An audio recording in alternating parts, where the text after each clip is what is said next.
philosophical discussion, if you will, about the nature of success and what it is that makes people successful. And I'm doing this because there are a lot of things that I want to achieve in this lifetime that to this point I just haven't yet. And I've gone through, I don't know if you would call it a spiritual renaissance or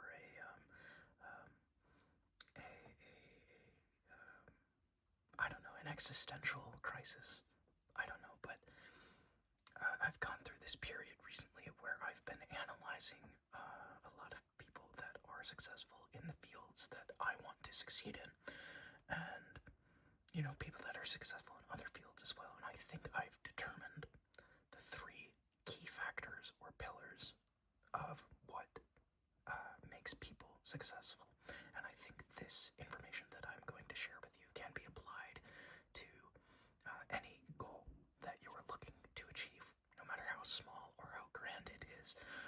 I think that these are the things that will help you succeed. And I don't want to come off as a genius or as an expert in any of this. This is just my own personal observations of the world as it is happening around me. And I think there can be a lot of toxicity in these kind of videos and these kind of spaces that we'll get into later. But I am hoping to not parrot any of those talking points because I think they're ridiculous. So the first thing that I think this is the foundation of all success. Anything you want to achieve, this is the thing that you need to get right. And the very first pillar that we're going to talk about is discipline. Okay, so let me just put that on the board here. Oh god. Hold on. Discipline. Okay, so what do we mean when we say discipline? I think there are four things that you can really break this down into that sort of coalesce and build into the overall act of discipline itself. So those four things are routine, D-I-N-E, routine, your work ethic, W-O-R-K-T-H-I-C,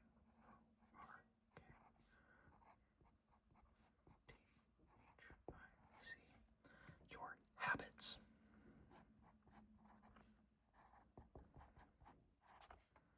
and your choices.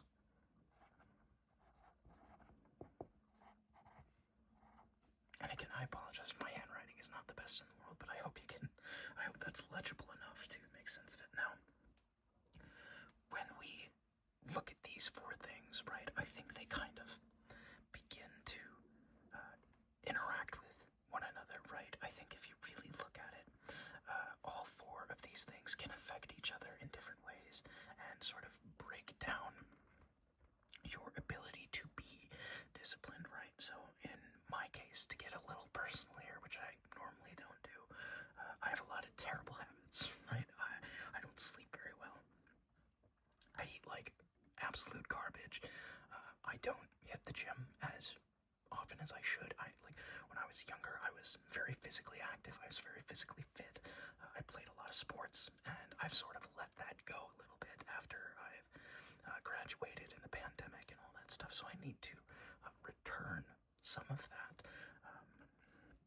because it is very important to have good habits. Because if you have good habits, you can build a healthy routine. If you have a healthy routine, you have better work ethic. If you have better work ethic, you can make better choices. If you have better choices, you can have better habits. And then, it all sort of coalesces and reiterates itself, right? It's a system.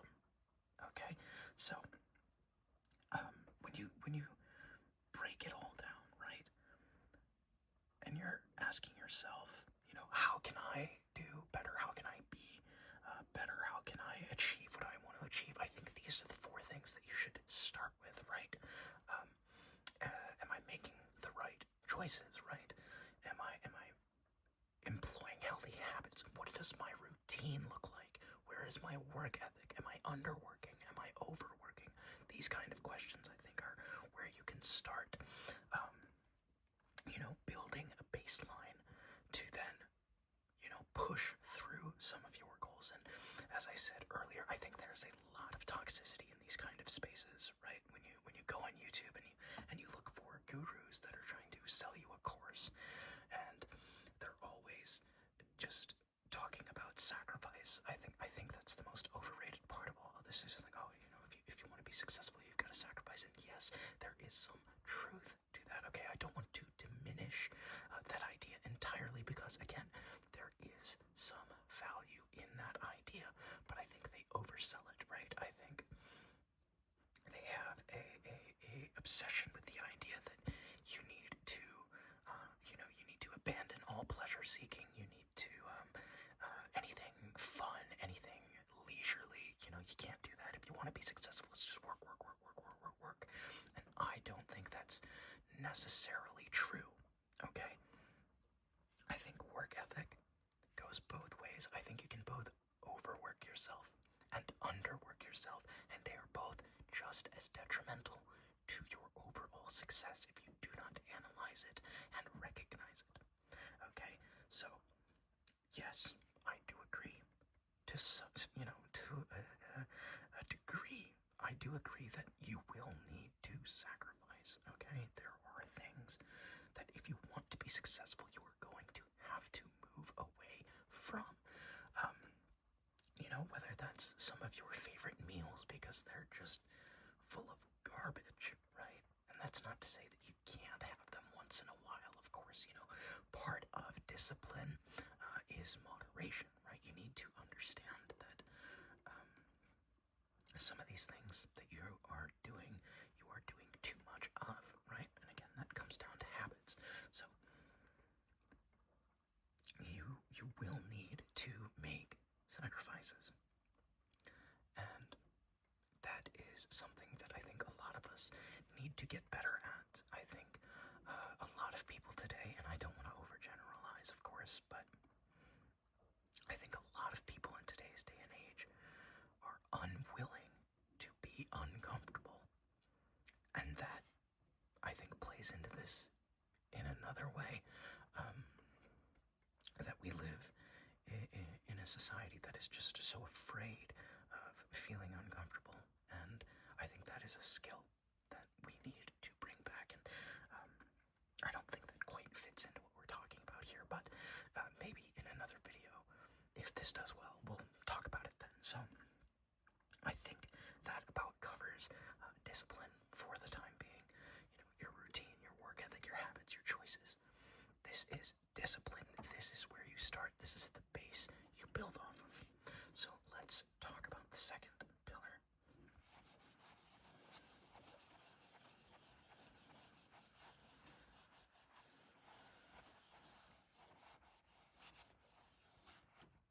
The second pillar of success, at least in my view, in my understanding, if I'm reading people right, is patience. Okay, so let's put that on the board as well.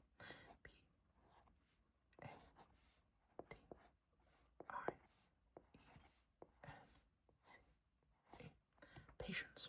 I hope I've spelled that right. Now, this I think is the one that I employ best. I think if I'm doing a self-analysis, I think patience is probably of these three my strongest attribute.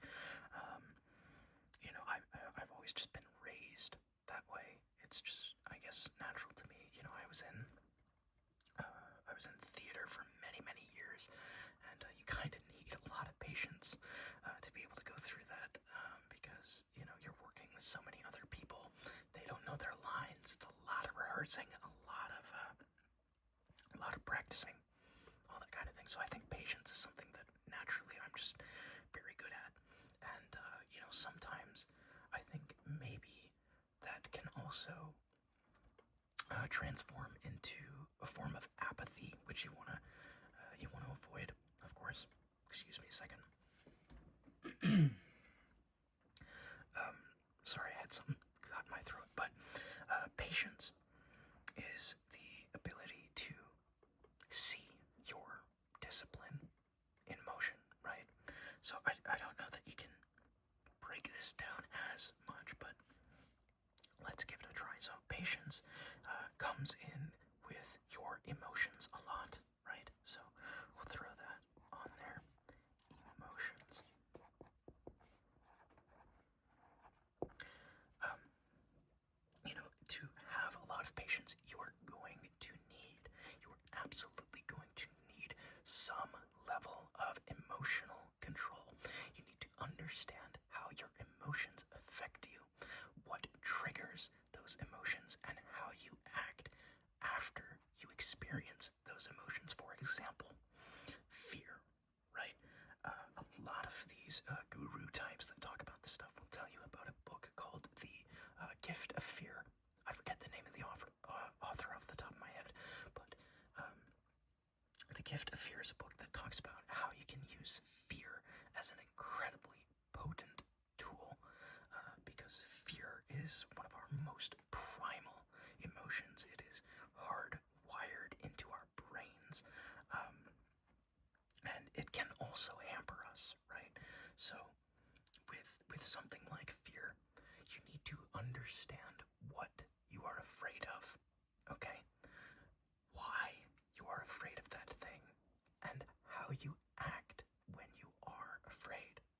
And if you are able to master your emotions in this way, then you can begin to exhibit a lot more patience, right?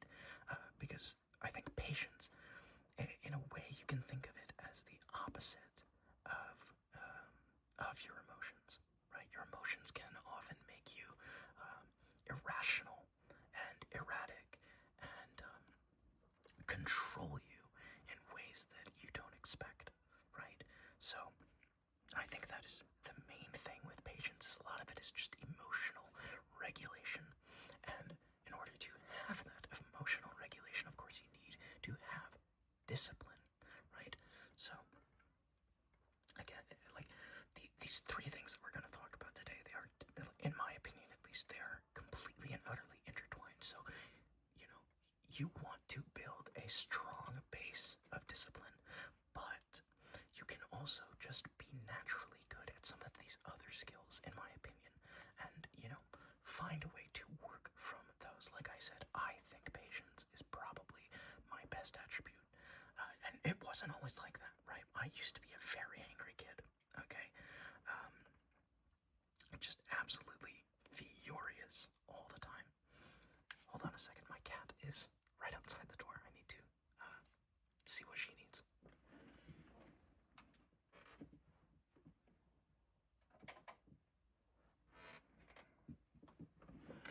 Okay, sorry about that. But as I was saying, when I was a younger man, I was very, very angry. I did not have a lot of control over my anger, and that just has to do with my upbringing and things I've experienced, and all of that I won't get into. But it got to a point where I was losing friendships because I was just so angry. I would set off at the drop of a hat.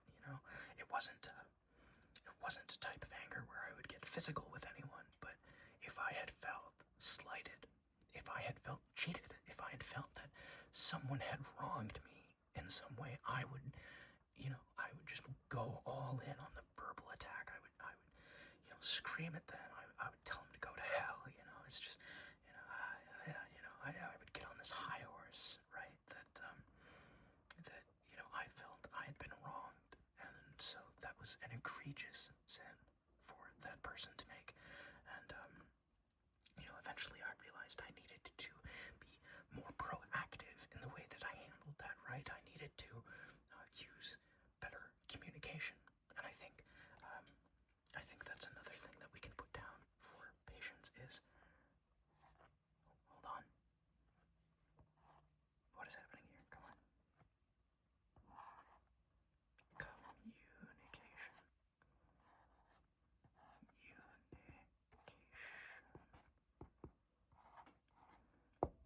So, communication. When I would get angry, I needed to better articulate why I was so angry, what it was that had upset me. And a lot of the time, as I got better at it, I realized a lot of it didn't actually matter all that much, right? I started employing this process where I would ask myself, how far into the future is this going to realistically bother me, right? Say if we had been playing football, right? And I wasn't getting the ball as much as I thought I should. How often in the future was that going to bother me, right? Before it would just be like, you didn't give me the ball, it's like, we lost because of this, all that. Just, a completely irrational response. And I would ask myself, how far into the future is this really going to matter, right? We lost a game, and I didn't have the numbers that I wanted, and whatnot. How far into the future is that going to realistically bother me? A week, maybe at most. What am I getting so upset for, right? It doesn't mean anything. It's just a box score. Who cares, right?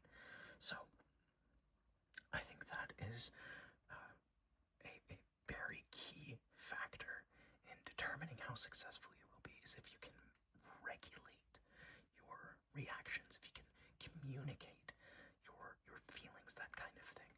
This is the pillar of patience. And, to my understanding, again, not a psych major, don't know anything about philosophy, just my own interpretations, but I feel pretty confident with this. So, the final pillar, and this one I think is the most self-explanatory, but we'll just get right to it here.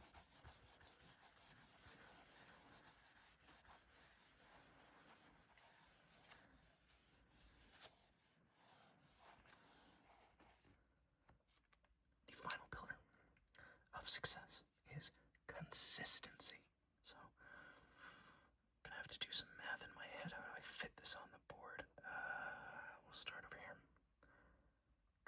Well, hopefully it writes properly.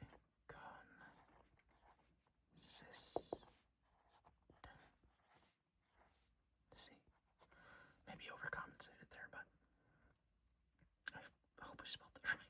Sometimes when I do these, I think too hard about the words that I'm writing, and then I completely screw them up, even though I know the words. So again, like looking at it through the camera, the word just looks wrong to me. But anyway, consistency. Consistency. This is the final pillar, and again, I think it's the most self-explanatory of them. If you want to be successful, you need to do these things all the time, and it isn't about, I think a lot of these other creators and these other people in the space that make this kind of content, I think a lot of them misconstrue what consistency is. I think they see it as something where, I'll give you an example. Someone that I saw was saying the only way to success is to consistently improve, and to a degree, right? I get why they're saying that, and it makes sense. But the reality of it is you are going to face pushback. You are going to face uncertainty. You are going to face things that challenge your abilities, that challenge your discipline and your patience and all of that.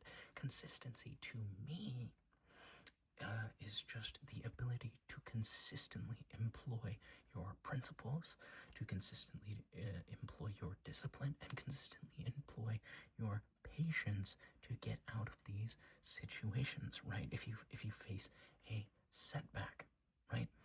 You've been working on something for months, right?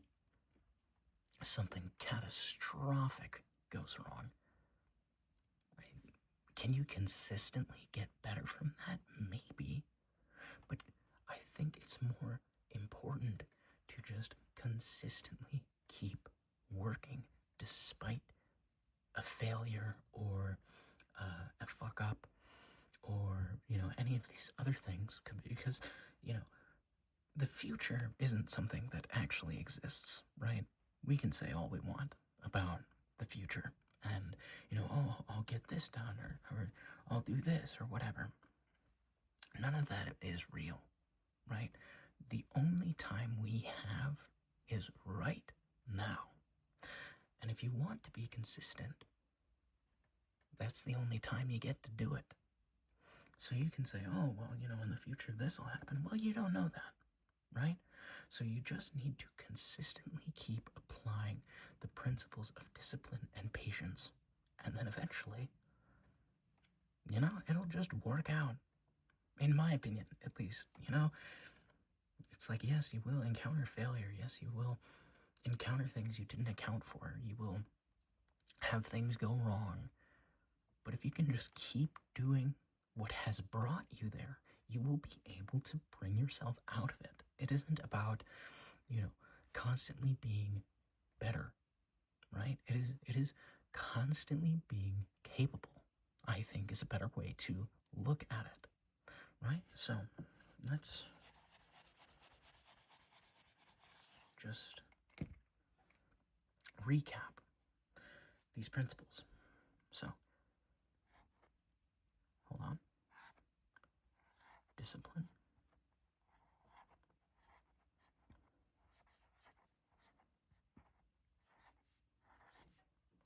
Patience.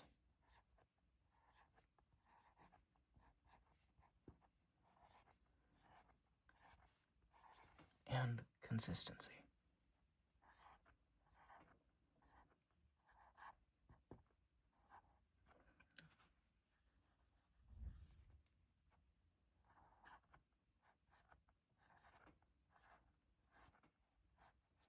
So, these are the 3 pillars.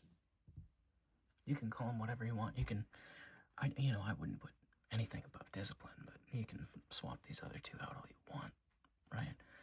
These, I think, are the 3 things that separate any one of us from achieving the things that we have dreamed of, right?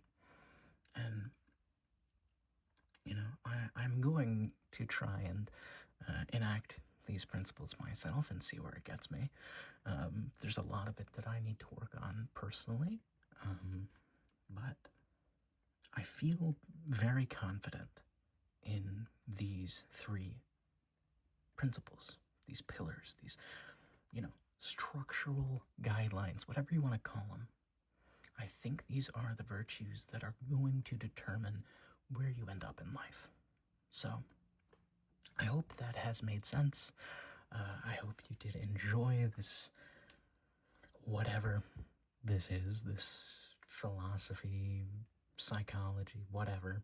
I hope you gained something from this. I hope you can apply some of these principles yourself, and I hope you do find success in whatever it is that you choose to do. That's all I have for now. Thank you very much for watching, and I hope to speak with you all again soon. Goodbye.